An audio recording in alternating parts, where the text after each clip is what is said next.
Hi, it's the Carter Man. I'm out here on my front porch. Decided to come out and enjoy the remnants of the snow we had here on Rockdale Avenue in my working class neighborhood. Everybody you see in the houses I just showed you, they actually work for a living.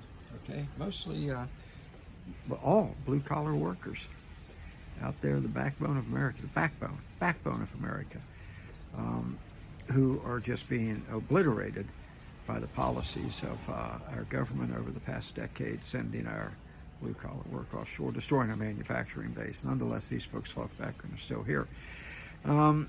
They are good, hard-working, working-class, workaday Americans, unlike the one that I want to talk about today, Secretary of Defense Lloyd Austin.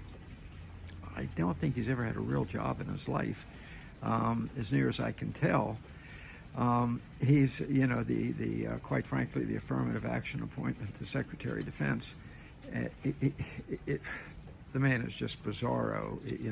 If you've watched him lie on almost a weekly basis to Congress and the American people, I'm happy to say that we are winning the war in Ukraine. Russia is losing and will soon be destroyed. That was 3 years ago. Didn't work out very well. Ukraine, again, appearing again. Ukraine is winning. We will stay as long as it takes because the victory is coming. Again, I was going to say 2 years ago. Look, he does it all the time. He goes before Congress and lies. Russia is running out of weapons. That was one of his lies. The Russian people are going to overthrow Putin, another one of his lies. He knew these were lies. He knew these were lies, and in a minute we'll get to why he kept telling them. But one of his more bizarre behaviors of recent days, some of you are familiar with it, is I think on January 1st, he checked into the government medical center for surgery and didn't tell anybody. This just wasn't got to have a hangnail removed. He was in there for 4 or 5 days. Incognito. Did not tell his boss, Toxic Joe Biden. Did not tell Blinken. Did not tell Sullivan, Nuland. Nobody. It's the Secretary of Defense. He's on the National Security Council. We're in the midst of a proxy war in Ukraine that we forced on those people. There's a major war in the Mideast that could blow up sky high any moment. The Houthis are blowing our ships out of the water, and the Secretary of Defense takes a hiatus to head out to the old hospital there. Look, I hate it when any old person ends up in the hospital, but this is a bizarre situation, folks. This is not natural. He's on the National Security Council. He's supposed to be briefing the president on a daily basis at a time of multiplying military crises worldwide, and he essentially goes into hibernation in the winter, 4 or 5 days.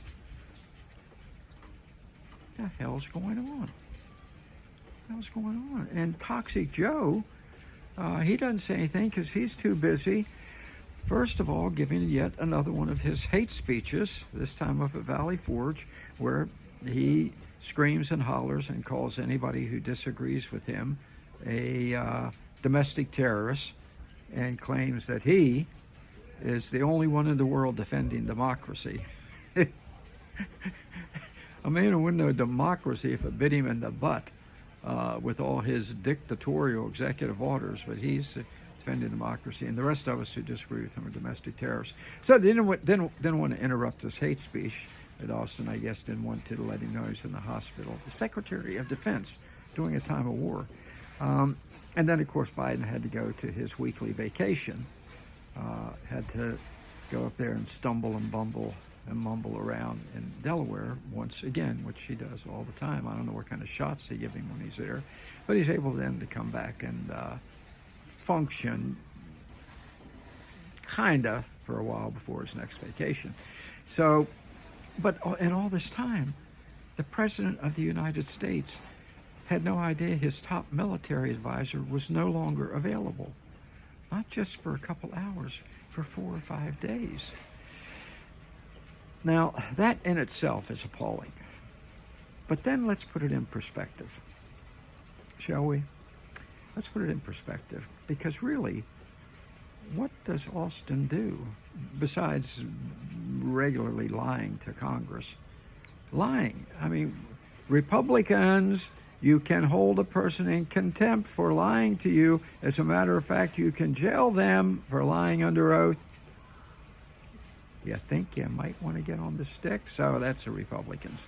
So other than lying to Congress on a regular basis, what does Austin do? Well, I'm going to tell you what he does. He directs money to, this is his real job as Secretary of Defense. It's why he was put in there. It's why he was put into the position. He directs money to the defense contractors. Remember, we spent about $200 billion on Ukraine, and Biden announced, well, it's all right, the money really didn't go there. Around 60, sometimes he says 60%, other times 90% came back to America, to the defense contractors. Now, whose job do you think it is to direct which defense contractors get that money? You might say, well, now I'm sure that Austin doesn't have anything to do with that. Well, be nice to be sure. However, let's check, as old Casey Stengel used to say, let's look at the record. Where did Austin come from before Obama stuck him in as Secretary of Defense? He was a defense contractor advisor, and when Trump dumped him, when he left office, he assumed positions. This is from Open Secrets, excellent website, by the way, that reveals what these political hacks are really up to. He left his position, high-ranking position in the military, to become a member of the corporate boards of Nucor Corporation, Tenet Healthcare, United Technologies, all of which, are you ready? All of which merged with defense contractor Raytheon Company in 2020. There you go. There you go. Yeah. So I should have said before Biden made him Secretary of Defense. And they are the ones benefiting from Austin's war, proxy war in the Ukraine. That's his real job. That's his real job. Now, we should add here that also prior to joining the Biden administration, I'm reading to you now, he worked, brace yourself for this one, it's very revealing, alongside fellow cabinet member Anthony Blinken, the Secretary of State, at Pine Island Capital Partners. Who are they, you might ask? A private equity firm investing in, ta-da, you ready? Defense companies that touted their access in Washington. So now you know the rest of the story. Who is Lloyd Austin? And what does he really do? And why, in the really long run of things, truth be told, it doesn't matter if he ever actually reports to Biden, because his job has nothing to do with defending America. His job has to do with funneling money to his cronies at Raytheon and the other munitions makers, the military-industrial complex. So there you have the rest of the story. We got to fight this thing.